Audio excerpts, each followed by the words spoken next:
প্রত্যেকটা আন্দোলনের পিছনে শেখ হাসিনার আওয়ামী লীগের ইনভেস্টমেন্ট রয়েছে। এই মুহূর্তে তোমাদের আন্দোলনকে পুঁজি করে ছাত্রলীগ আওয়ামী লীগ অঘটন ঘটিয়ে ফেলতে পারে, কিন্তু এখন সরকারের সাথে রাজনৈতিক দলগুলো যে দূরত্ব তৈরি হয়েছে, সরকার ডাকলেও কিন্তু অনেক দল যাবে না। আমি কলেজের বিষয়ে আরেকটু বলে দিই, সেটি দেখেন, এখন যদি সরকার এই তিতুমির কলেজের শিক্ষার্থীদের অহেতুক আন্দোলন, আমি অহেতুক শব্দ উচ্চারণ করছি কারণ এটা কোনো যৌক্তিক আন্দোলন না, যেটি আজাদ ভাইও বললেন, যৌক্তিক আন্দোলন না। সুতরাং যদি এই দাবির চাপে যদি সরকার বিশ্ববিদ্যালয় ঘোষণা করে আগামীকাল থেকে ঢাকা কলেজ আন্দোলন করবে, ইডেন কলেজ আন্দোলন করবে, প্রত্যেকটা কলেজ বিশ্ববিদ্যালয় হওয়ার জন্য আন্দোলন করবে, বাংলাদেশে অনেকগুলো বিশ্ববিদ্যালয় বিশ্ববিদ্যালয় করার আন্দোলন করতে পারে, তাই না?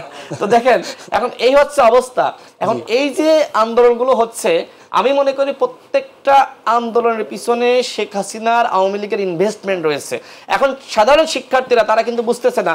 সাধারণ শিক্ষার্থীদেরকে বলা হয়েছে যে তিতুমির যদি বিশ্ববিদ্যালয় হয় তাহলে তোমাদের সার্টিফিকেটের মানটা বাড়বে, তোমরা বিশ্ববিদ্যালয় সার্টিফিকেট পাবা, চাকরি সহজে পাবা। এই যে আবেগকে পুঁজি করা হয়েছে, কারা করলো? ছাত্রলীগ, আওয়ামী লীগ, গুন্ডা লীগ। সাধারণ শিক্ষার্থীদেরকে বুঝতে হবে।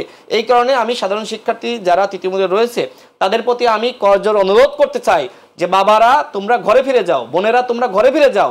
এই মুহূর্তে তোমাদের আন্দোলনকে পুঁজি করে ছাত্রলীগ আওয়ামী লীগ অঘটন ঘটিয়ে ফেলতে পারে। তারা কি চাচ্ছে ভাই? কিন্তু আরেকটি কথা আমি মনে করি, তারা চাচ্ছে যে পুলিশকে যদি বলা হয় যে আপনারা এটি দমন করেন, পুলিশ আবার, যেহেতু আইন উপদেষ্টা নিজেই বলেছে যে পুলিশের 80% আওয়ামী লীগের পুলিশ, সেক্ষেত্রে আওয়ামী লীগের পুলিশ লাশ ফেলে দিতে পারে। তো লাশ যখন পড়ে যাবে তখন শুধু তিতুমির না, সারা দেশে কিন্তু আন্দোলন শুরু হয়ে যেতে পারে। এইখানেও একটি ব্যাপার আছে, ষড়যন্ত্র। এই ষড়যন্ত্র যদি দক্ষতার সাথে সরকার মোকাবেলা করতে পারে তাহলে সরকার কিন্তু নিজের যোগ্যতার প্রমাণ করবে।